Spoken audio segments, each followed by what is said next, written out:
আজকে কদু ভাজি করুম, ধইনা পাতা দিয়ে কিভাবে ভাজি করি দেখতে থাকুন। অল্প করে ভাজি করুম, বেশি ভাজুম না।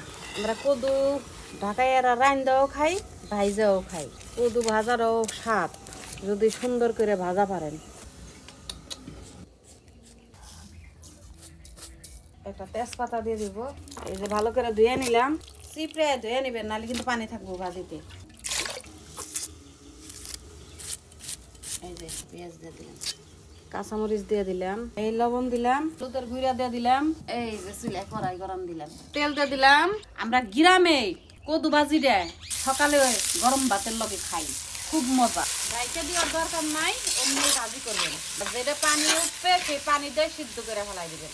সকালবেলা পানি আমার নাড়তে ইচ্ছা করে না, এত ঠান্ডা লাগে পানি। গরম করে নিবা। গরম করে তরকারি দোয়ান যায় না। ইন্দুর হাতে আমাকে মিনি খেলায়, ইন্দুর মারে না, হাসতে হাসতে বাসি না। কালকে দিয়ে ইন্দুরের সাথে খেলাই আনছি। এমন করে ইন্দুর, এমন করে ও এমন করে। হ্যাঁ, ফ্রিজের নিচে বড় একটা চিকা আছে, ওর ভাত খাই হালাই দেয়, সব ভাত খায়।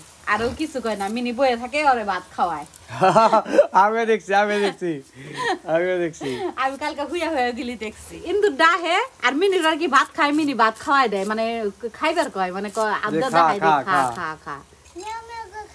হ্যাঁ, বন্ধু বাচ্চা মনে হয় ওরা। কি কমান্ডার ট্রেনিং চলতাছে নি?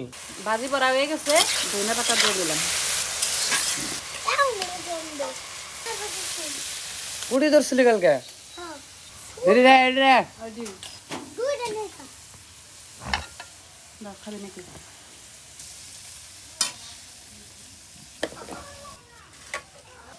ভাজি হয়ে গেছে, এখন বাইরে নিব।